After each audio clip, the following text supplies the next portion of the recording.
Welcome back. It's exactly 8:22 a.m. This is News and Views on Salam Media, and it's great to be with you this morning. It's also great to be saying that it is Women's Month, and we are looking at South African women in business. I'm really pleased to be talking with Raeesa Bayat this morning. She is the Corporate Relationships Manager at Baraka Bank, South Africa. She's based in KZN in Durban, and my pleasure entirely to be chatting with her this morning. Raisa, assalamu alaikum to you. Welcome to the program. Walaikum salam and jazakallah for having me. Lovely to have you. Um, of course, we're celebrating women. It is Women's Month. Friday is a day that we as women, hopefully, will be celebrating a wonderful public holiday in our honor. And it also really and truly pleases me knowing that within our community, the South African Indian Muslim community, we have amazing women leaders. Women have truly made strides in every possible area that you can think of. One of them being you, the corporate relationship manager at Baraka Bank in South Africa. How did this all start for you? Absolutely. Thanks for that and thanks for those kind words. So, Julia, I think Al Baraka Bank in general is committed to the development and empowerment of women. Alhamdulillah, we have an executive team which is very progressive and is committed to promoting and supporting females within both our organization as well as within our client base and in the broader community.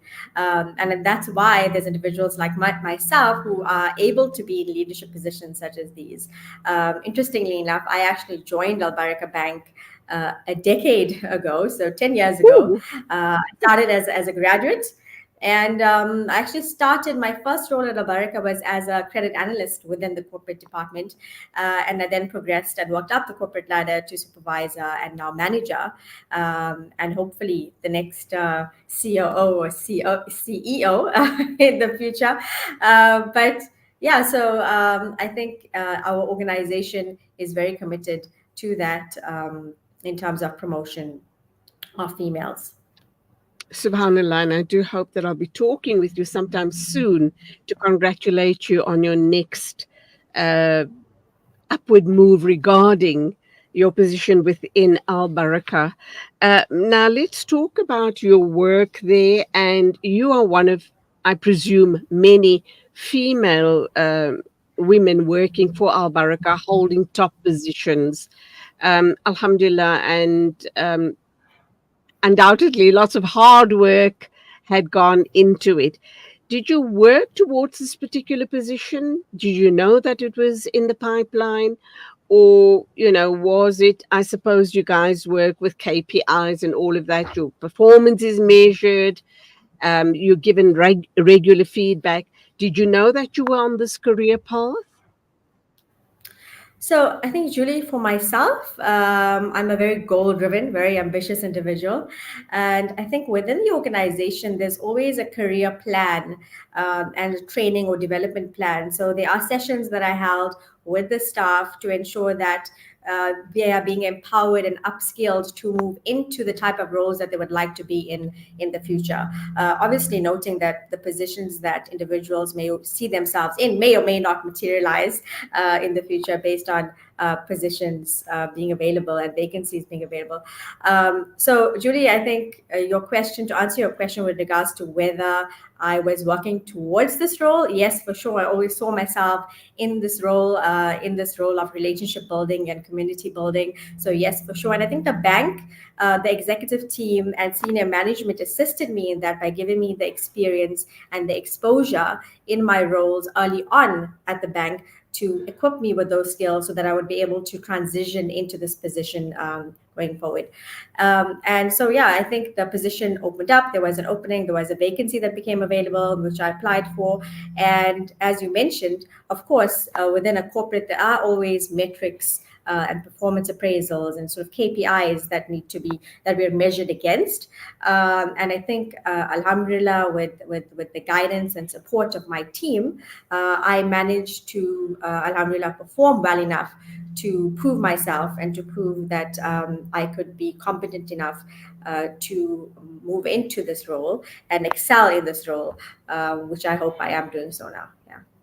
Subhanallah for that. So pleased for you. I'm going to speak to you about challenges in this particular role, challenges in your next position. I know you're eyeing a COO or a CEO position, and may that come to pass as well. But having said all of that, this is not possible without firm family support. How does that look like in your life?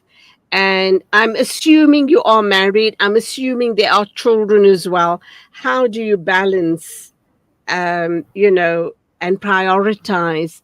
Because it's so important to have quality time with your other half, with your children. They need to also get the best of you and your other relationships, you know, family, friends, parents, etc., etc. Absolutely. That's a very good question, a very good point. And, I often get people asking me about work-life balance, especially as a female and a female leader within the organization.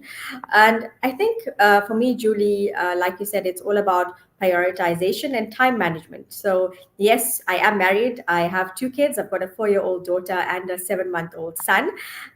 So, yes, it comes with those challenges. In terms of managing your time and being able to juggle everything. So being able to work an 8 to 5 job as well as, still partake in hobbies. I mean, I like playing paddle every now and then, still go to gym and be active and take care, have a sound sort of body and mind. And then make time for family and, like you said, for my husband and for my kids, and make sure that I'm also present as a mother when I go home, despite all the stress of work, and to actually be present and spend quality time with them as well.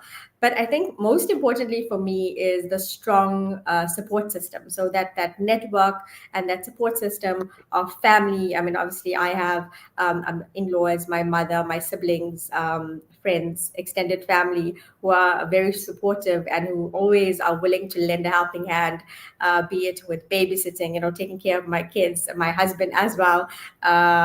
He had to see to the kids this morning before my nanny got in so that I could get here early to set up for the interview this morning. So definitely that support system is very important. And I think it's important to ask for help when it's needed, to lean on one another, not just your family and friends, but also to create a forum and a support system with other female leaders and women, other women in business.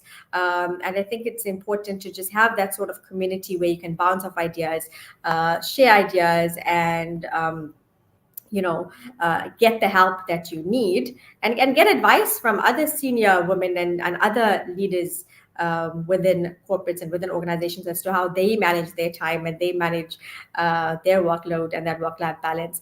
We often use this term work-life balance, but I often feel like that doesn't really exist, and really it's yes, it is a challenge, but I think, like I said, it is about managing the time, and for me, the most importantly, it's about being present in everything that you do and just having that focus. So when you're at work and you're within at work with your team, being present and focused on what you're doing. When you're at home, being present and spending that quality time with your family, and also making the time for yourself, making the time to be mentally fit, physically fit, and every now and then taking a break. So this long weekend, I'm going away with my family for a much needed break, and I think that also is needed. And we must always remember to rest every now and then.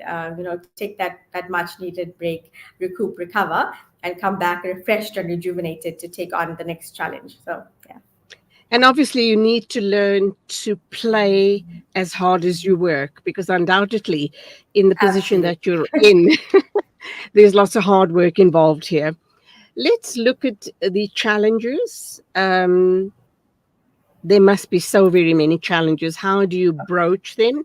And the importance of mentorship in your position and to help you get to the next level. Absolutely. So, just with regards to challenges, yes, there are challenges. I think one of the challenges as a female wife, businesswoman, and mother is obviously that whole concept of juggling your time, which I've covered already. Another challenge is obviously I work in a Muslim organization. And I, just to give you a little bit of background as to what I do. So I'm the corporate relationship manager, and I deal with a portfolio of corporate clients. Unfortunately, 99% of my client base are male. So the directors of these corporates are male. I say unfortunately because I would love to see more females and women owned business leading these corporates. But yeah, so I think another challenge for me, and it's interesting that you asked this question because I was actually on a drive from PMB to Dublin yesterday with my CE, and we were having this discussion about potential gender biases within corporates. And he actually asked me, have you ever felt it to be a challenge being a woman in this, sort of leadership role? And I think, Julie, for me, I think, and it's the same thing that I said to him, was that at the beginning, yes, and especially because I think I got into this leadership and this management role quite young. At the beginning, there was a bit of hesitancy from these clients to sort of trust me immediately because they were used to dealing with males predominantly. However, I think for me, it's about earning the trust of the people that you deal with, and just obviously letting them know that you are an expert in your field. So if you know what you bring to the table, and you're an expert in your field, you can provide the expert advice and guidance to your clients or whatever it is, whatever business that you're in, or whatever position that you're in. Just to always be an expert in your field.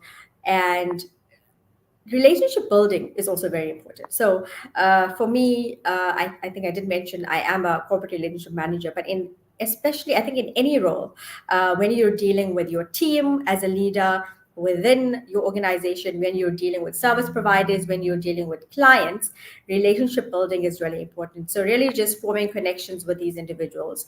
And I think that helped me overcome that hurdle in terms of overcoming that sort of gender bias. But I think a lot of the time, Julie, for me, I find that it's something which is in our head. So a lot of the time, females have this sort of preconception that the males are somewhat superior to us, and it's because society has taught that to us. And I think that we need to change that narrative. And I think we all deserve a seat on the table as a woman, and we bring a lot to the table. We bring a unique perspective, a diverse perspective a lot of the time, and I think that we need to own that. Yeah, and if we do, we will excel, climb up the corporate ladder, and hopefully, inshallah, we'll see a lot more females in leadership roles in the future, not just and I think particularly so in Muslim organizations. So obviously, I work for an Islamic bank, and I would love to see more females being leaders within the Islamic banking space. And I think Al Baraka Bank, South Africa, does that very well. And I think within the bank, there are a significant number of females who have been promoted to leadership positions. So yeah, those are some of the sort of challenges which I suppose which we have as females. Okay, my next guest is on standby, so I have two very quick questions for you.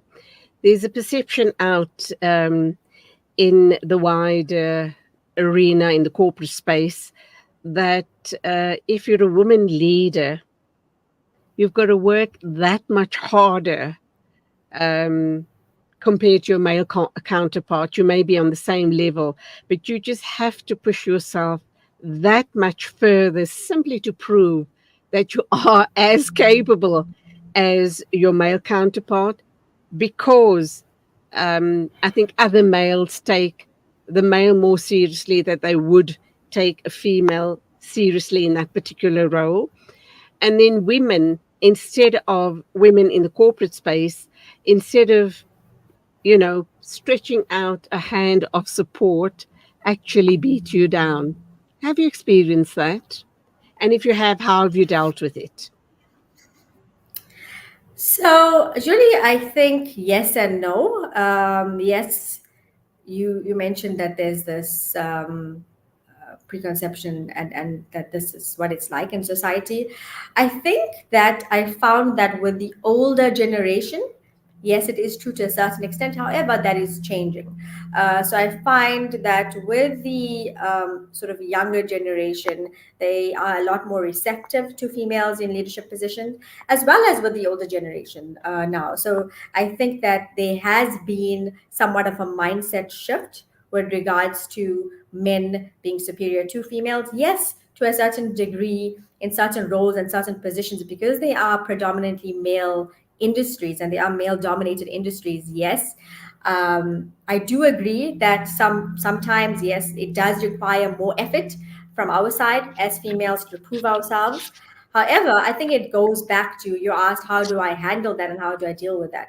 I think it goes back to leading with integrity, and leading with that knowledge base and level of expertise to prove that you deserve to be where you are, and that it is based on merit, and that, just owning that space as a leader, and gaining the trust of these individuals. So yes, it is there to a certain extent, but I think that it is changing, and I think that we as women need to do a lot more to change that narrative and to continually change that females, but not only women, but the men within our communities.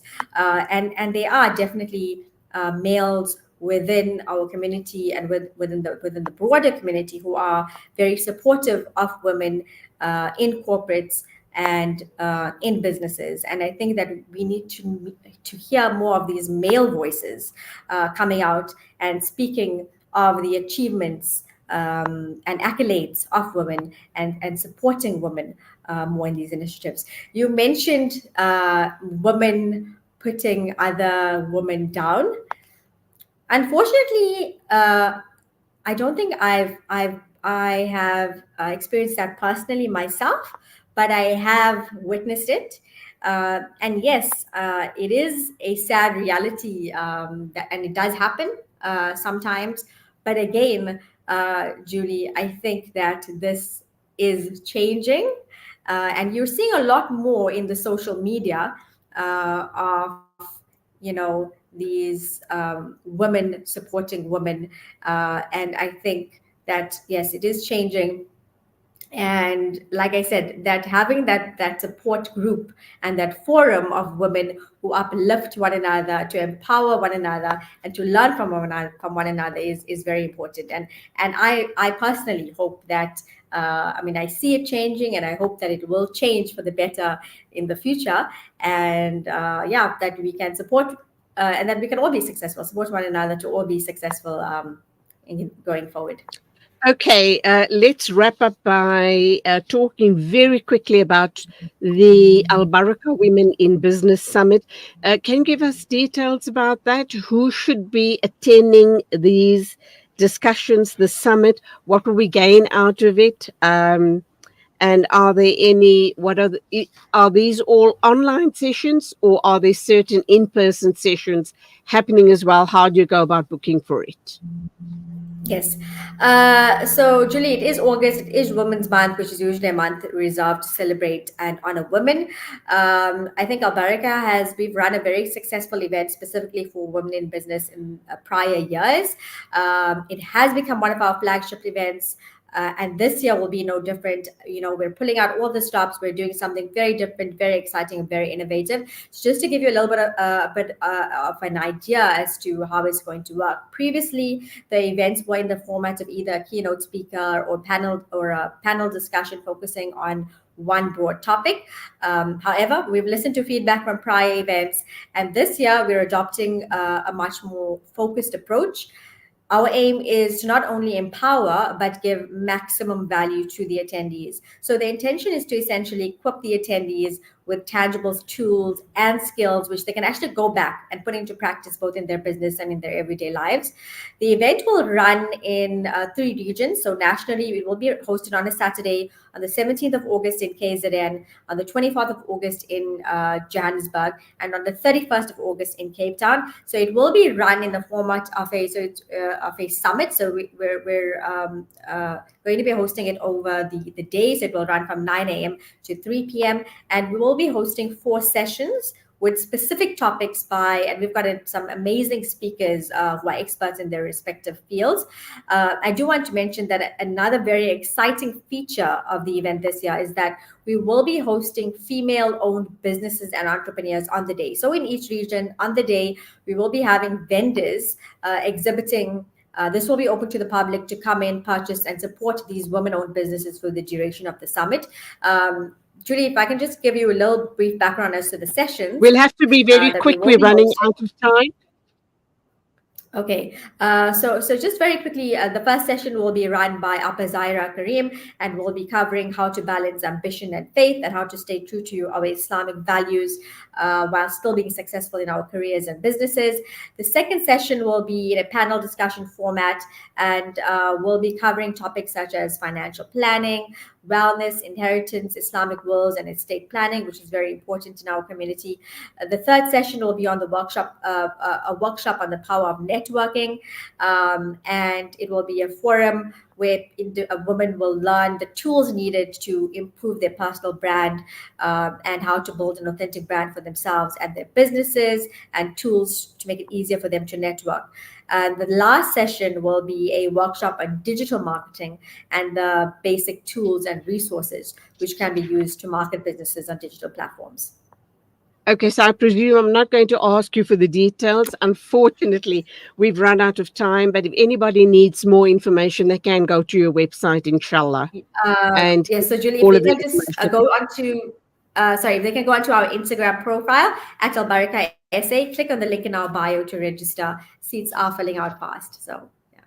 Thank you very much. Lovely talking with you. All the very best for getting to that next level that you've spoken about. I hope that I'll be able to talk to you when you get there, inshallah. Go well. Keep us in Inshallah. your du'as. Thanks. Assalamu alaikum. Walaikum salam. Okay, and it is exactly 8:44 a.m. Standing by to talk to us now is Rome Wang Klamient from somewhere abroad, I think somewhere in probably Bangladesh, to talk about the Rohingya situation. So please do stay with us.